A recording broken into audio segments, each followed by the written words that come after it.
स्वागत है बच्चों। हम आशा करते हैं कि आप लोग स्वस्थ और मस्त होंगे और अच्छे होंगे।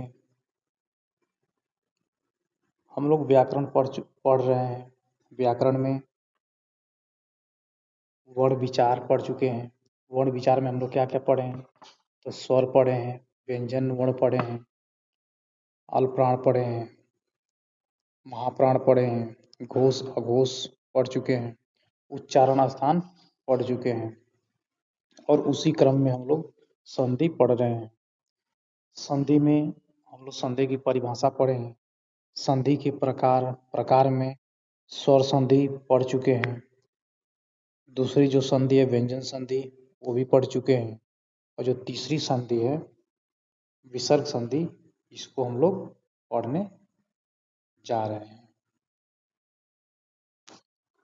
बच्चों, ये जो क्लास है, तमाम तरह के जो वनडे एग्जाम है, UP board, Bihar board, BPSC से संबंधित कोई एग्जाम हो, एस्टेट,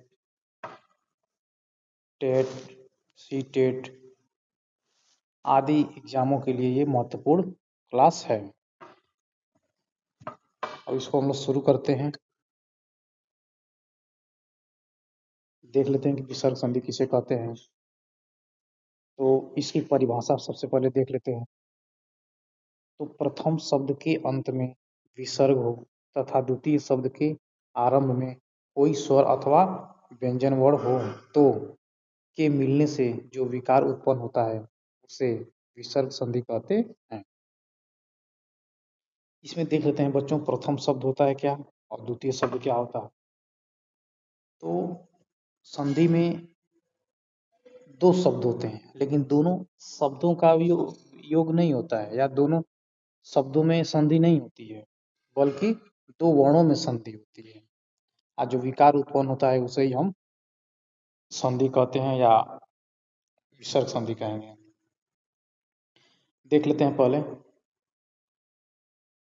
नियधन, निय, नियधन चय, नियधन चय। इसमें देख लेते हैं, यहाँ पर एक शब्द हो गया और एक शब्द ये हो गया। इसको प्रथम शब्द बोलेंगे और इसको सेकंड शब्द बोलेंगे। यानी कि संधि में दो शब्द तो होते हैं, लेकिन मेल या योग या जुड़ाव या संधि दो वर्णों में होता है। ठीक, तो इसको प्रथम शब्द कहेंगे और इसको द्वितीय शब्द कह सकते हैं, या इसको हम अंतिम शब्द भी कह सकते हैं। अब इसमें संधि होता क्या है, तो यहाँ पर स्वर और विसर्ग संधि में यहाँ पर स्वर और ये विसर्ग और द्वितीय शब्द का जो प्रारंभ वर्ड है, इसी के बीच में संधि होती है। तो इस परिभाषा को फिर से हम लोग पढ़ लेते हैं, देख लेते हैं। यहाँ पर परिभाषा है विसर्ग संधि की, ये तीसरी संधि है। प्रथम शब्द के अंत में विसर्ग हो तथा द्वितीय शब्द के आरंभ में कोई स्वर अथवा व्यंजन वर्ण हो के मिलने से जो विकार उत्पन्न होता है उसे विसर्ग संधि कहते हैं। अब बच्चों, इसमें देख लेते हैं कि ये जो विकार है, विकार का अर्थ होता क्या है। तो विकार का अर्थ होता है परिवर्तन होता है, परिवर्तन। इसको परिवर्तन कह सकते हैं या इसको हम कह सकते हैं कि बदलाव, बदलाव, बदलाव भी कह सकते हैं। तो दो वर्णों में जब मेल होता है तो उसमें परिवर्तन हो जाता है, उसे ही हम विसर्ग संधि कहेंगे। ठीक, तो विसर्ग संधि के कुछ हम लोग एग्जाम्पल देख लेते हैं, उदाहरण देख लेते हैं कौन कौन से हैं। तो यहाँ पर हो जाएगा निह, निहधन चय। तो इसका हो जाएगा, जब योग होगा तो निश्चय हो जाएगा। यहाँ पर योग हो रहा है विसर्ग का और च का योग हो रहा है। तो यहाँ पर जो विसर्ग है, विसर्ग के स्थान पर जो तालव्य स है, यानी जिसको हम बड़ा स कहते हैं, ये आ जा रहा है विसर्ग के स्थान पर और फिर च जुड़ जा रहा है।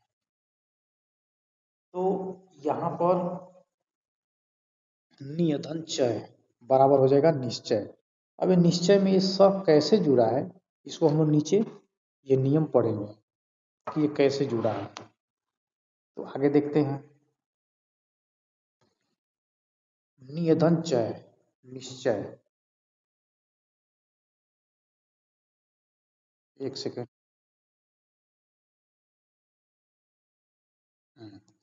नियधन चय निश्चय हो जाएगा। दुअधन चरित्र दुष्चरित्र हो जाएगा। नमोधन ते नमस्ते हो जाएगा। मनोधन रथ मनोरथ हो जाएगा। आगे देख लेते हैं। यहाँ पर हो जाएगा नियधन पाप निष्पाप हो जाएगा। अब ये जो है किस नियम के तहत इसका योग हुआ है, इसको हम लोग आगे पढ़ेंगे, बारी बारी से एक एक नियम पढ़ेंगे। आगे बढ़ते हैं नियम की तरफ। देख लेते हैं कि विसर्ग संधि का जो पहला नियम है उसमें क्या है। तो पहला नियम है जब विसर्ग के बाद यानी कहने का तात्पर्य है कि प्रथम शब्द के अंत में क्या आना चाहिए, विसर्ग।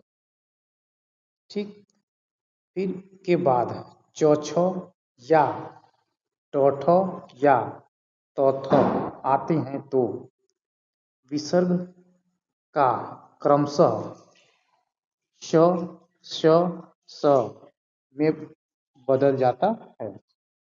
यानी कि हम कह सकते हैं कि प्रथम शब्द के अंत में क्या है, विसर्ग आए, तथा द्वितीय शब्द के आरंभ में या तो च आए और नहीं तो छ आए, या हम कह सकते हैं या तो ट आए और नहीं तो ठ आए, या हम कह सकते हैं कि या तो त आए और नहीं तो थ आए। यदि ऐसी कंडीशन है तो विसर्ग के स्थान पर यदि ऐसी कंडीशन है तो विसर्ग के स्थान पर क्रमशः तालव्य स, मूर्धन्य स और दंती स में परिवर्तन हो जाता है। अब इसको देख लेते हैं कैसे परिवर्तन हो रहा है। तो यहाँ पर है, देखिए यहाँ पर है प्रथम शब्द के अंत में विसर्ग है तथा द्वितीय शब्द के आरंभ में च छ है। तो इस विसर्ग के स्थान पर बड़ा स हो जाता है, वो भी कैसे, आधा स हो जाता है।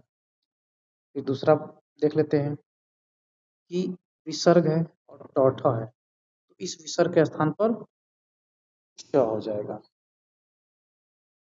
जिसको हम मूर्धन्य स भी बोलते हैं। अगला देखते हैं, यहाँ पर है विसर्ग प्लस तौथ है, तो विसर्ग के स्थान पर दंती स हो जाएगा। अब इस पर आधारित हम लोग उदाहरण देख लेते हैं। उदाहरण में क्या है, चलिए उदाहरण देख लेते हैं। तो नियधन चय निश्चय, हम लोग अभी क्या पढ़े कि प्रथम शब्द के अंत में विसर्ग आए तथा द्वितीय शब्द के आरंभ में या तो च आए और नहीं तो छ आए। तो इस विसर्ग का बड़ा स हो जाता है हलंत के साथ, यानी कि आधा श हो जाता है। तो यहाँ पर देख लेते हैं, एक उदाहरण समझ लेते हैं। नियधन चय नियधन चय, बच्चों इसको बहुत ध्यान से समझिएगा, बहुत बारीकी से। और ये विसर्ग संधि तभी समझ में आएगी जब इसके पूर्व की जो 2 क्लास हम लोग पढ़ चुके हैं, स्वर संधि और व्यंजन संधि, उसको जब आप देखेंगे तो ये विसर्ग संधि अच्छी तरह से समझ में आ जाएगी। तो देख लेते हैं यहाँ पर।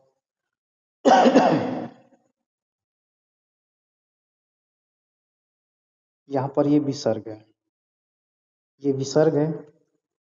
तो यहाँ पर इसको विसर्ग लेते हैं और यहाँ पर द्वितीय शब्द के आरंभ में क्या है, च है। तो यदि ऐसी कंडीशन है, यदि विसर्ग के बाद च आ रहा है तो ये विसर्ग जो है आधा स में परिवर्तित हो जाता है। तो देख लेते हैं, यहाँ पर ये च तो रहेगा ही, फिर यहाँ पर य हो जाएगा और फिर यहाँ पर हो जाएगा निश्चय। यही हमारा उत्तर होगा। अब देख लेते हैं नियधन चय। नियधन चय निश्चय। दुअधन चरित्र। दु में क्या है, यहाँ पर विसर्ग मिलेगा और फिर यहाँ पर च, तो इस विसर्ग के स्थान पर तालव्य स हो जाएगा, यानी कि बड़ा स हो जाएगा, और भी हलंत के साथ हो जाएगा। फिर उसके बाद च जुड़ जाएगा यहाँ पर, तो फाइनली आपका क्या हो जाएगा, दुअधन चरित्र यानी कि दुष्चरित्र हो जाएगा। हरिधन चंद्र, हरीश चंद्र हो जाएगा। धनुधन टंकार, धनुष टंकार हो जाएगा। अगला उदाहरण देखते हैं। नमोधन ते, नमस्ते हो जाएगा। आगे देखते हैं। दुअधन तर, दुस्तर हो जाएगा। अब यहाँ पर देख लेते हैं हुआ क्या है, तो यहाँ पर दु है, दु धन तर, तो यहाँ ये जो विसर्ग है, ये विसर्ग है और यहाँ पर क्या है, त है। तो हमने ऊपर कंडीशन पढ़ा, यदि विसर्ग के बाद त या ह तो इस विसर्ग के स्थान पर छोटा स हो जाता है, वो भी हलंत के साथ हो जाएगा। तो यहाँ पर देख लेते हैं, दुअधन तर दुस्तर हो जाएगा। नियधन तारण निस्तारण हो जाएगा। अब आगे देखते हैं बच्चों, एक नियम तो हमने पढ़ लिया, अगला नियम देख लेते हैं। अगला नियम देख लेते हैं, 2 नंबर, 2 नंबर देख लेते हैं।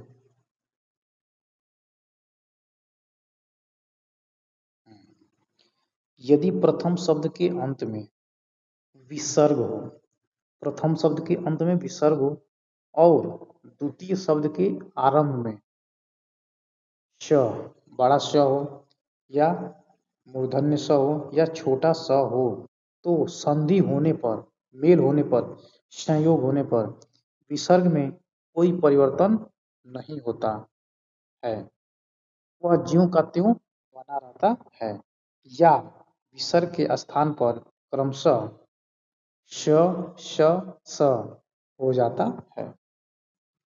यानी कि जो यहाँ पर समझने वाली बात यह है कि यदि प्रथम शब्द के अंत में विसर्ग हो तथा द्वितीय शब्द के आरंभ में यदि ये जो स है, यदि ये आ जाते हैं, यदि ऐसी कंडीशन हो, तो इस स्थिति में संधि होने पर उसमें कोई परिवर्तन नहीं होगा, या परिवर्तन भी होगा तो क्रमशः, यदि विसर्ग और स होगा तो यहाँ पर आधा स हो जाएगा, यदि विसर्ग और मूर्धन्य स होगा तो मूर्धन्य स हो जाएगा, या यदि ऐसी स्थिति हो तो यहाँ पर छोटा स हो जाएगा, अभी हलंत के साथ। तो इसका उदाहरण देख लेते हैं। इसका उदाहरण क्या है,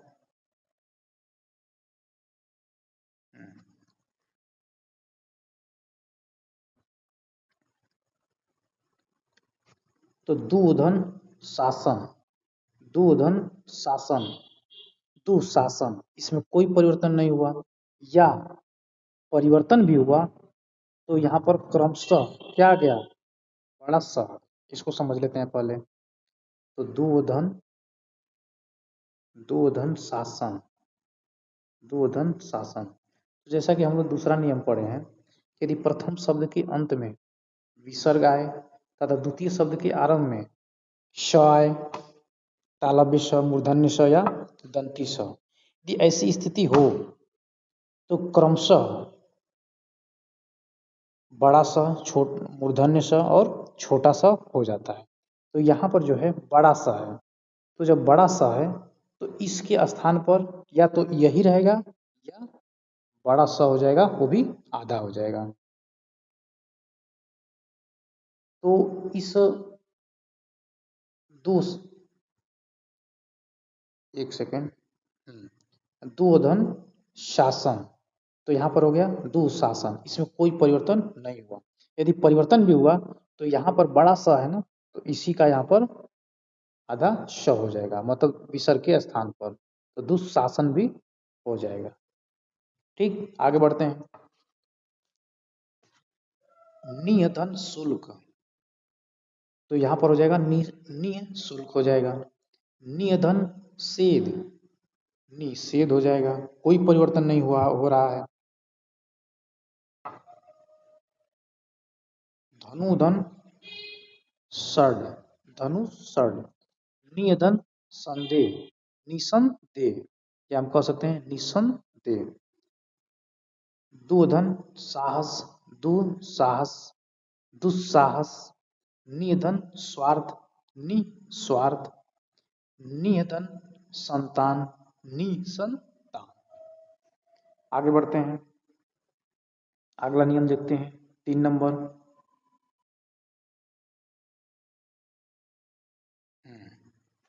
तो यहाँ पर देख लेते हैं 3 नंबर। यदि विसर्ग के पहले अ तथा द्वितीय शब्द के आरंभ में क ख या प फ हो तो विसर्ग ज्यों का त्यों रहता है। इसे व्याकरण में अपरिवर्तिता संधि भी कहा जाता है। अपरिवर्तिता संधि किसे कहते हैं बच्चों? तो जैसा कि हम जानते हैं कि नाम से ही हमें स्पष्ट हो जा रहा है कि अपरिवर्तिता का अर्थ क्या होता है। तो अपरिवर्तिता का अर्थ होता है जो अपरिवर्तित हो, यानी कहने का मतलब कि दो वर्णों का मेल तो होगा लेकिन उसमें कोई परिवर्तन नहीं होगा, इसलिए इसको अपरिवर्तिता संधि भी कहते हैं। अभी हमने ऊपर पढ़ा बच्चों कि यदि विसर्ग के बाद यदि क्रमशः मूर्धन्य स, तालव्य स और दंती स यदि आ रहे हैं तो कोई परिवर्तन नहीं होगा। यदि कोई परिवर्तन भी हो रहा है तो विसर्ग और मूर्धन्य तालव्य स के स्थान पर तालव्य स ही होगा हलंत के साथ। ये चीज हम लोग पढ़े थे। ठीक वैसे ही इसमें भी है कि प्रथम शब्द के अंत में अ हो, यानी कि विसर्ग के पहले अ हो, तथा द्वितीय शब्द के आरंभ में क या ख हो या प या फ हो। यदि ऐसा कंडीशन बन रही है संधि में तो कोई परिवर्तन उसमें नहीं हो रहा होगा। इसमें यदि परिवर्तन नहीं हो रहा है इसीलिए इसको अपरिवर्तिता संधि भी कहते हैं। जैसा कि आगे देख लेते हैं, इसका उदाहरण देखते हैं।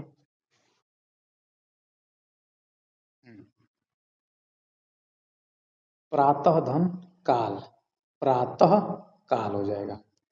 तो यहाँ पर क्या है, तो प्रथम शब्द के अंत में विसर्ग है, अब विसर्ग के पहले क्या है, अस्वर है। यहाँ पर जो है प्रातः, प्रातः धन काल, प्रातः धन काल। ठीक, तो प्रातः यहाँ तो विसर्ग है और विसर्ग के पहले क्या है, अ है, तो यहाँ पर अ है और फिर यहाँ पर क्या है, क है। क आए या ख आए या प आए या फ आए, यदि ऐसा कंडीशन हो तो संधि करते वक्त इसमें कोई परिवर्तन नहीं होगा। देख लेते हैं इसका प्रत्येक उदाहरण देख लेते हैं। प्रातः धन काल, प्रातः धन काल, प्रातः काल, कोई परिवर्तन नहीं हुआ। अंतः धन करण, अंतः करण, पय धन पान, पय पान, रजः धन कड़, रजः कड़। अब कुछ इसमें अपवाद भी होता है तो देख लेते हैं। कुछ विशेष शब्दों में, कुछ विशेष शब्दों में विसर्ग के बाद क या प आने पर, यानी कुछ ऐसी कंडीशन बनते हैं कि यदि विसर्ग के बाद यदि क या प आने पर विसर्ग श आधा स में बदल जाता है। जिससे हम इसका देख लेते हैं। नमोधन कार, नमस्कार, तो यहाँ पर जो है छोटा सा हलंत के साथ एक जुड़ गया है। कुछ ऐसे कंडीशन में, न तो इसमें कोई बदलाव नहीं होता है ऐसे कंडीशन में। चलिए आगे बढ़ते हैं, अगला नियम देख लेते हैं।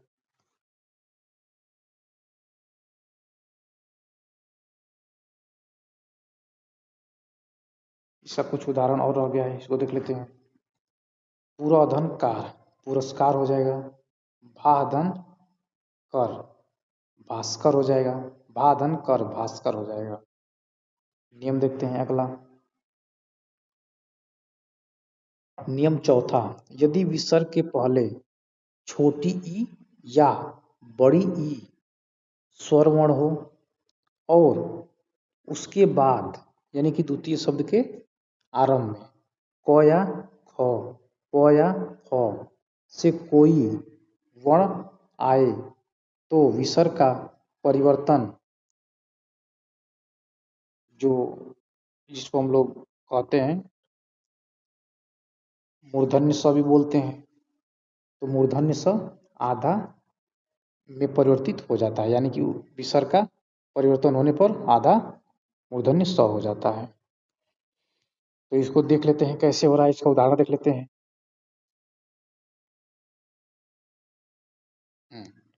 देख लेते हैं उदाहरण। निधन कपट निष्कपट, तो इसमें देखते हैं कैसे हुआ है। तो नि धन कपट निधन कपट, तो बच्चों हमने कंडीशन ये पढ़ा कि यदि प्रथम शब्द के अंत में क्या हो, विसर्ग हो, और विसर्ग के पूर्व छोटी ई या बड़ी ई हो, तथा द्वितीय शब्द के आरंभ में क या ख, प या फ कोई भी वर्ण हो, तो विसर्ग जो है इस विसर्ग के स्थान पर आधा मूर्धन्य स हो जाता। तो फाइनली बच्चों यहाँ पर हो जाएगा निधन कपट निस कपट, निष्कपट हो जाएगा। ठीक, चलिए इसका उदाहरण देख लेते हैं। निधन कपट निष्कपट, दुअधन कर दुष्कर हो जाएगा, निधन फल निष्फल हो जाएगा, निधन पाप निष्पाप हो जाएगा। आगे बढ़ते हैं। हाँ, पांचवा नियम पढ़ लेते हैं, क्या है। यदि विसर्ग के पहले अस्वर हो और दूसरे शब्द के आरंभ में किसी भी वर्ग का तीसरा, चौथा, पांचवा वर्ण, जैसे देख लेते हैं ग, घ और ड, ज, झ, य, ये यहाँ पर ङ होना चाहिए, यहाँ पर ङ, ठीक ना, आदि। यदि ऐसी कंडीशन हो या य, र, ल, व, ह हो, तो विसर्ग और अ मिलकर ओ हो जाते। इसे विसर्ग संधि का उत्व विधान नियम कहा जाता है। उत्व विधान नियम क्या होता है बच्चों, यहाँ पर जो है विसर्ग जो है उ में बदल जाता है और अ और उ मिलकर ओ में बदल जाता है, तो उससे ही उत्व विधान नियम कहते हैं। इसको समझ लेते हैं पहले। तो पहले हम देख लेते हैं कि ये तीसरा, चौथा और पांचवा वर्ण होता क्या है और यहाँ पर वर्ग क्या होता है। तो जैसा कि हम लोग पीछे पढ़े हैं वर्ण विचार, जो बच्चे वर्ण विचार नहीं पढ़े हैं प्लेलिस्ट में वीडियो पड़ी हुई है, उसको जाकर अच्छी तरह से देख लें और समझ लें। तो इसको पहले हम देख लेते हैं वर्ग क्या होता है। तो हम जानते हैं कि हमारे व्यंजन वर्ण में टोटल यानी कि कुल पांच वर्ग होते हैं। कुल पांच वर्ग होते हैं, कौन कौन से। तो यहाँ पर क वर्ग, फिर च वर्ग, फिर ट वर्ग, फिर त वर्ग, फिर व वर्ग। तो 1, 2, 3, 4, 5, टोटल 5 वर्ग होते हैं। और एक वर्ग में 5 वर्ड होते हैं। कैसे, तो समझ लेते हैं, पहले क को समझ लेते हैं।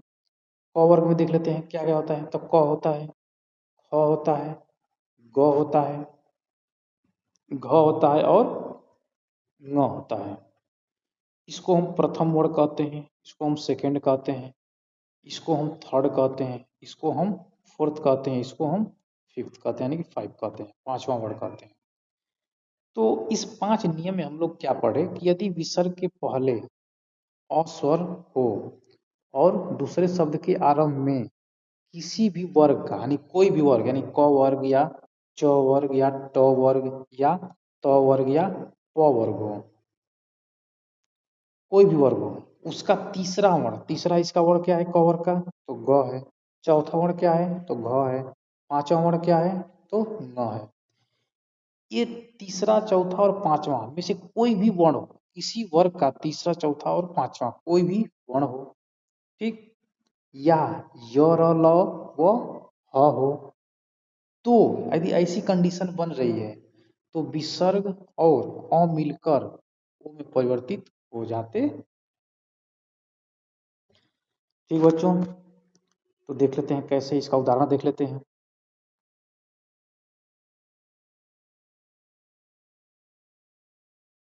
हाँ देख लेते हैं, इसका सूत्र देख लेते हैं। यहाँ पर देख लेते हैं, यहाँ पर क्या है, विसर्ग है और अ है, और उसके बाद द्वितीय शब्द के आरंभ में क्या है, या तो तीसरा वर्ण है, या तो चौथा वर्ण है, नहीं तो पांचवा वर्ण है, या य र ल व ह है।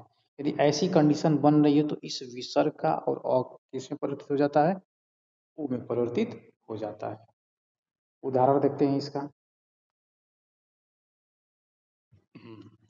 मन अधन ज मनोज, तो यहाँ पर क्या हो रहा है कि यहाँ पर है मन, मन अधन ज, तो यहाँ पर तो विसर्ग है और न के जो पीछे है अ है, यानी कि अ है और विसर्ग है, और द्वितीय शब्द के आरंभ में क्या है, ज है। तो ज को हम जानते हैं कि ये च वर्ग का व्यंजन वर्ण है, और च वर्ग का चौथा है, तो ये तीसरा होगा, च छ ज, च छ ज, ये तीसरा वर्ण है।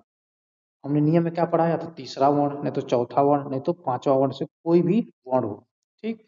तो यदि ऐसी कंडीशन बन रही है तो इस अ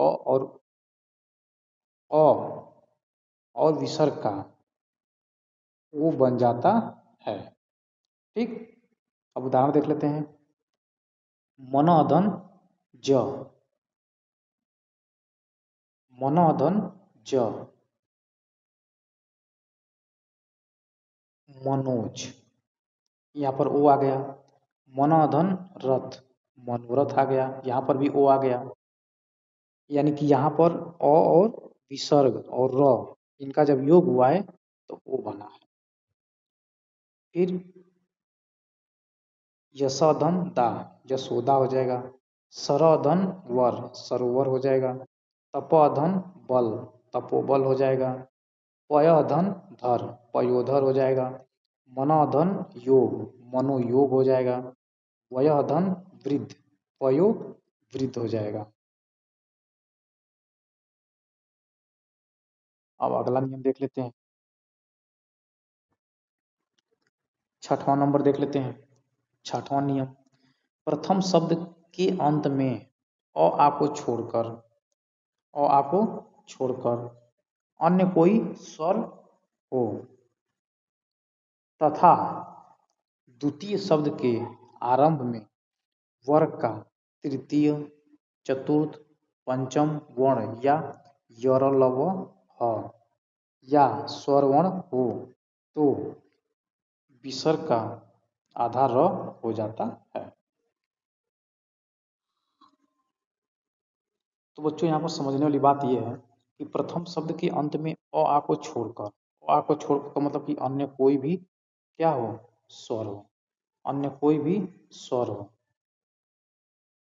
और फिर विसर्ग हो, और फिर विसर्ग हो, और द्वितीय शब्द के आरंभ में वर्ग का, वर्ग किसे कहते हैं अभी हमने ऊपर बताया, तो वर्ग का तृतीय, तृतीय या चतुर्थ या पंचम वर्ण हो, या य र ल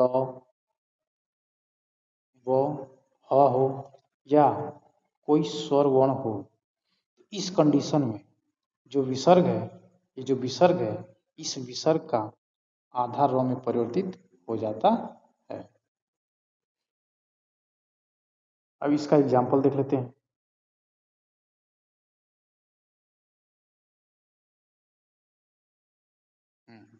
उदाहरण देख लेते हैं।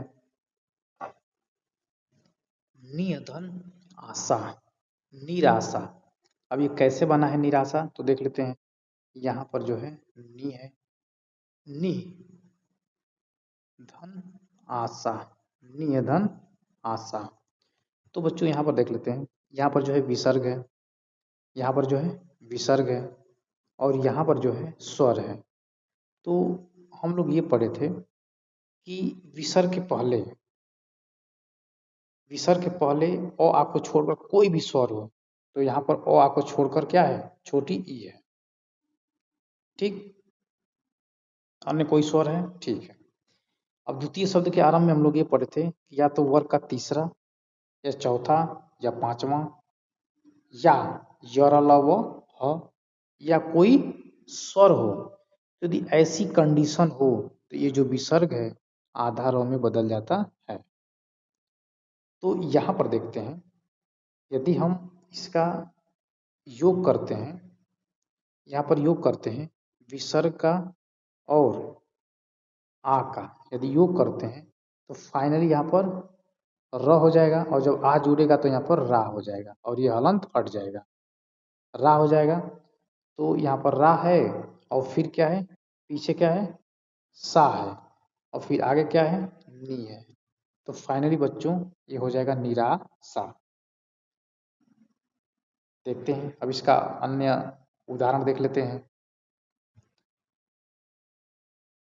नियतन उपाय, निरूपाय, नियधन गुण, निर्गुण, दुधन भाग्य, दुर्भाग्य, नियधन धन, निर्धन, नियधन बल, निर्बल, आशी धनवाद, आशीर्वाद। आगे बढ़ते हैं, नियम नंबर 7 देख लेते हैं। यदि विसर्ग से पहले ई या उ स्वर हो, विसर्ग के पहले छोटा ई, छोटी ई और छोटा उ स्वर हो, और दूसरे शब्द के आरंभ में र हो तो विसर्ग का लोप हो जाता है, और विसर्ग से पहले वाला ह्रस्व स्वर दीर्घ हो जाता है। तो सबसे पहले हम समझ लेते हैं कि ह्रस्व स्वर होता क्या है। ह्रस्व स्वर, ह्रस्व स्वर क्या है, तो ह्रस्व स्वर की संख्या हो जाएगी 4। ह्रस्व स्वर की संख्या हो जाएगी 4। अब कौन कौन से 4 वर्ण हैं, तो इसको देख लेते हैं। अ, ई, उ, री, ये 4 वर्ण होते हैं, लेकिन यहाँ पर हम सिर्फ 2 की बात कर रहे हैं। तो यहाँ पर 2 ये है कि यदि विसर्ग से पहले छोटी ई या छोटा उ स्वर हो, और दूसरे शब्द के आरंभ में यदि र हो तो विसर्ग का लोप हो जाता है, और विसर्ग से पहले वाला जो ह्रस्व स्वर है वो दीर्घ में परिवर्तित हो जाता है। तो बच्चों हम देख लेते हैं, ये छोटी है तो इसका जो दीर्घ है बड़ी ई हो जाएगी। यदि उ है, छोटा उ है, तो इसका दीर्घ जो है बड़ा उ में परिवर्तित हो जाएगा। देख लेते हैं, उदाहरण देख लेते हैं।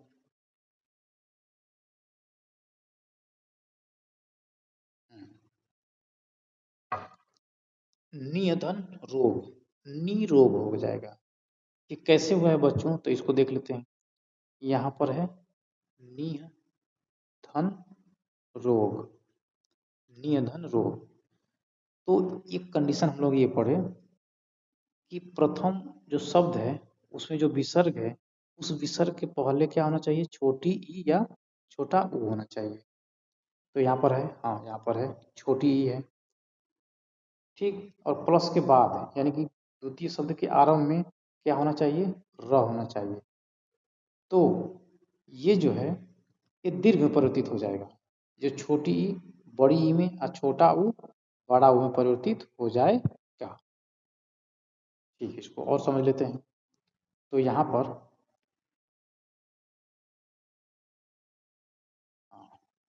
तो यहाँ पर जो है हम देख लेते हैं, नी निधन रोग। तो यहाँ पर थोड़ा सा टाइपिंग मिस्टेक है, यहाँ पर जो है गलत हो जाएगा, यहाँ पर बड़ी ई रहेगी, यहाँ पर ऐसे रहेगा नी रो ग। हाँ देख लेते हैं। तो यहाँ पर छोटी ई है, विसर्ग के पहले छोटी ई है और द्वितीय शब्द के आरंभ में र है, तो ये जो छोटी है बड़ी ई में बदल जाएगी, नी आरो ग हो जाएगा, नी रोग। अगला उदाहरण देखते हैं, नियतन रस, नीरस। फाइनली यहाँ पर भी जो छोटी ई है वो बड़ी ई की मात्रा में बदल गई है, तो हो गया है नी र स। आगे देख लेते हैं, दुधन राज। तो यहाँ पर भी हम लोग देखे थे कि यदि छोटा ऊ है तो बड़ा ऊ में परिवर्तित हो जाएगा। इसको भी देख लेते हैं। तो दुधन राज तो हो जाएगा दु राज। निधन र, नी र व। अब आगे बढ़ते हैं, ठीक। तो विसर्ग संधि यहीं पर समाप्त होती है और हम आशा करते हैं कि आप लोगों को एक एक चीज समझ में आ गई होगी। तो अगली जो वीडियो है इसी संधि को हम प्रैक्टिस सेट के रूप में लेकर आएंगे। तो वहाँ पर आप लोग अपने आप को परखिएगा कि कितना आप लोग को समझ में आया है और कितना क्वेश्चन आप लोग कर पा रहे हैं। तो यहीं पर क्लास को हम समाप्त करते हैं। धन्यवाद।